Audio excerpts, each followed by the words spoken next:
nobody should be in jail for a nonviolent crime. My name's Joe Biden. I'm a Democratic candidate for the United States Senate. What's not to like about Vermont in terms of the beauty of it? And what a neat town.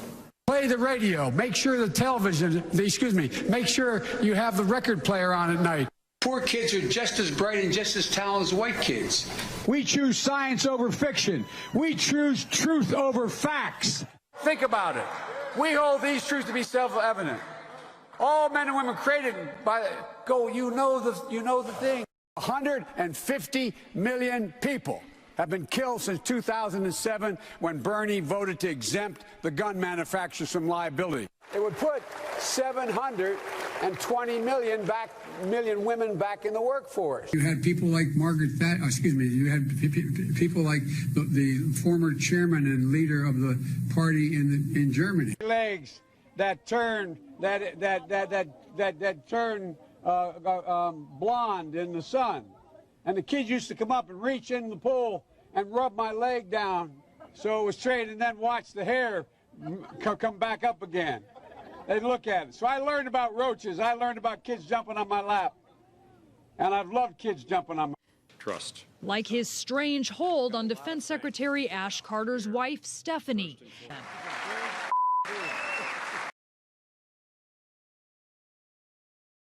See, I went to the big guys for the money. I was ready to prostitute myself in the manner in which I talked about it. And so the younger generation now tells me how tough things are. Give me a break. No. I have no empathy for it. You cannot go to a 7-Eleven or a Dunkin' Donuts unless you have a slight Indian accent. I'm not joking. It was near the end of the Biden for President campaign when reporters were starting to uncover, accusations of plagiarism, both in his campaign speeches and in his coursework in law school, misrepresentations about his grades, etc. And there you see Biden, full of bluster when one person in the kitchen or wherever in New Hampshire said, didn't you inflate your grades? Biden lost it and started berating the man in a way that could only make him look like a bully and like a blowhard. And the other question is, could you quickly, I think I probably have a much higher IQ than you do, I suspect, and I'd be delighted to sit down and compare my IQ to yours if you'd like, Frank. The Me Too movement has forced a cultural reckoning around the issue of sexual violence and harassment against women in America. No man has a right to raise a hand to a woman in anger. And so we have to just change the culture, period, and keep punching at it and punching at it and punching. And why should the voters believe that you can win the national election? I was a Democratic caucus. You ever been to a caucus? No, you haven't. You're a lying dog-faced pony soldier. Get your work straight, Jack. Look, here's the deal. I'm not voting for you. Well, I knew you weren't, man. You think I thought you'd stand up and vote for me? You're too old to vote for me. We've acted together. We have never been unable to overcome whatever the problem was. If you agree with me, go to Joe 30330 and help me in this fight. Thank you very much. I'm beginning to see why your wife left you. The president has a big stick. Oh, I'm not going to be a mule. I got something to do. I got to go do boom, boom, boom. That saves billions of gallons of gasoline. I mean, billions of $2.3 billion worth of, $500 billion in savings and 2-point-something billion metric tons of CO2 going in the air. I promise you, the president has a big stick. I promise you. We hold these truths to be self-evident.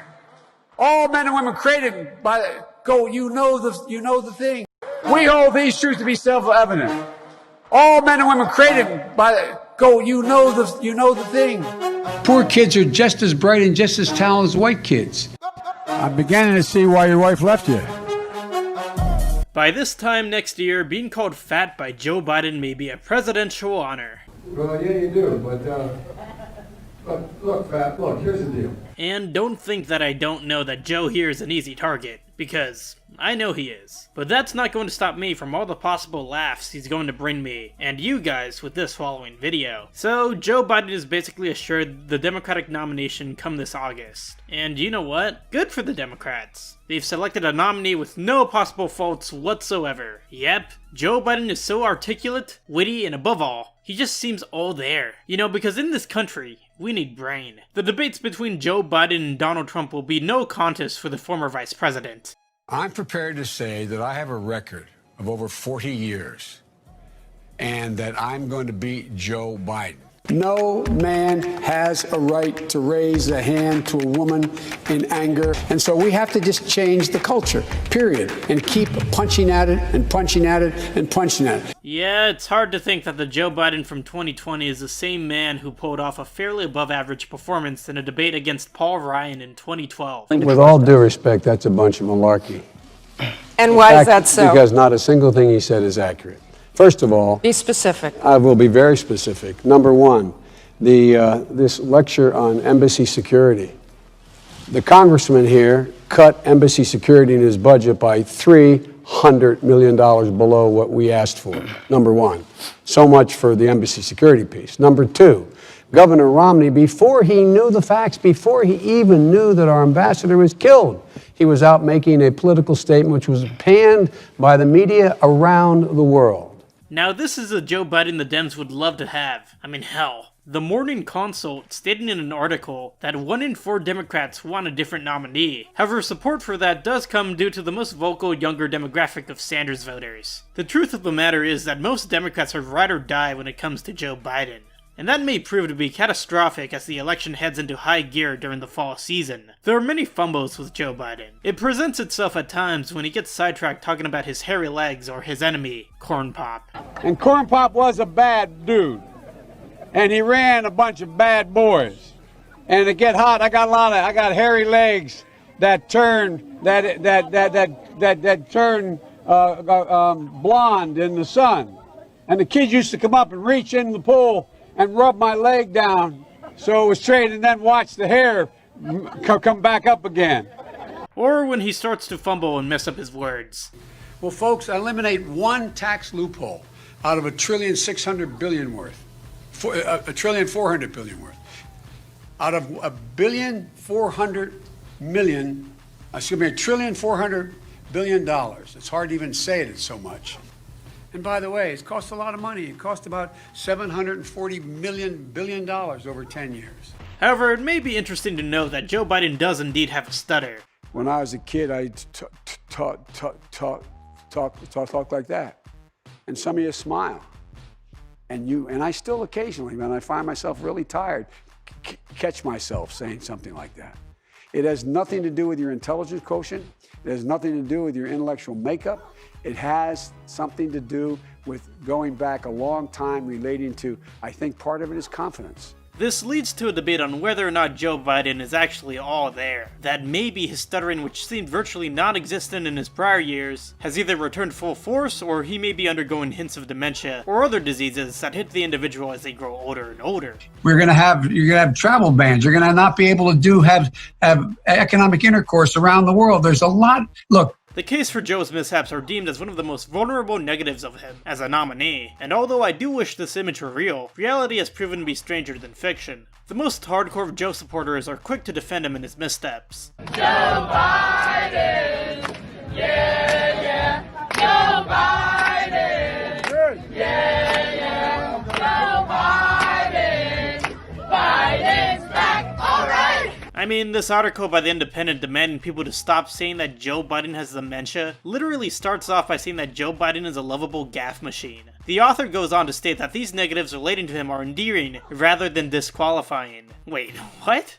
However, a quote from the article that did pique my interest included this one. Sadly, irresponsibly questioning a politician's medical status is nothing new. In 1984, concern about then-President Ronald Reagan's mental facilities emerged. After his debate with Walter Mondale, during which he appeared confused, the chair of the Democratic Congressional Campaign Committee said Reagan was showing his age, and during Roger Stone's indictment plans to utilize WikiLeaks to question Hillary Clinton's mental health during the 2016 presidential election were revealed, which included accusations that the former Secretary Secretary of State had had a stroke and had a failing memory, unquote. Let's take a look at both of these politicians and their varying degrees of their questionable medical status and if they were justified in being questioned. At the time of Ronald Reagan's inauguration, he was the oldest president to ever take the oath of office. By the time of his re-election bid in 1984, the country was genuinely concerned if Ronald Reagan would be able to continue with his job as Commander-in-Chief. Often Reagan would be caught with a loss for words while speaking, with pundits dictating that Reagan was too tired for the job. The system is still where it was with regard to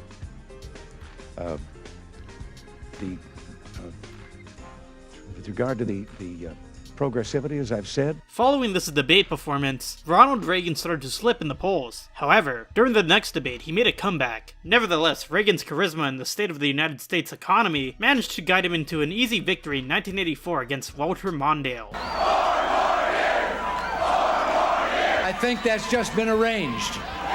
10 years later, in 1994, Reagan was diagnosed with Alzheimer's. However, to this day it is unproven if Ronald Reagan did indeed have Alzheimer's during his time in office. It is in this instance where I think it was fair to question Ronald Reagan's fitness for office, a job where being aware and fully cognitive is crucial for success. As for Hillary Clinton, I do believe that the attacks made against her having a failing memory were incredibly excessive in the sake of defeating her. I mean, I can say so myself, as I made plenty of Hillary Clinton hit pieces back in 2016, when I was just starting out on this channel. I'd like to say that I've become more factually based since then, when it comes to my political videos. For Joe Biden's run in 2020, I don't believe that the attacks against him are excessive. In fact, I think they are as fair as they were for Reagan back in '84. Joe Biden is the oldest person to ever be the presumptive nominee for an American political party, and questions regarding his capability to perform and being healthy on the job are necessary. Gaffes like these ones shouldn't be excused. In some instances, they should be criticized as well. You got more questions, but I tell you, if you have a problem figuring out whether you're for me or Trump, and you ain't black. According to the Times, Obama summoned Biden's top campaign advisors, Anita Dunn and Kate Bedingfield, to his Washington office. Multiple sources confirmed to the Times that the ex-president warned the advisors to make sure that Biden doesn't embarrass himself or, quote, damage his legacy. Granddaughters not only love their dads, their grandpops, they always like them, and that's the great thing. Thank you, baby. Thanks. Joe Biden's favorability since leaving his vice presidency has significantly plummeted to an unfavorable one under a new IVE scrutiny. With his approval now being in the negative, a far cry from his former praise as VP, it is in fact embarrassing. I mean, did Joe really have to do this? I remember a couple years back, Joe was seen fondly. I remember seeing these memes between him and Obama and the fun reaction towards them. People loved this dude. Now, as of late, not so much. He should have just retired and accepted the legacy he had created. Now, as the election gets hotter and hotter, and as accusations continue to mount against him, that one Joe who was loved by many has been painted into a completely different portrait. One that makes him look like a complete fool. I mean, it isn't entirely his fault. His team has done a poor job in trying to make him go viral and seem hip with the kids. Just check out this unedited clip of one of his live streams. It's embarrassing and somewhat terrifying. Joe glitches in and out of reality. Please welcome Vice President Joe Biden.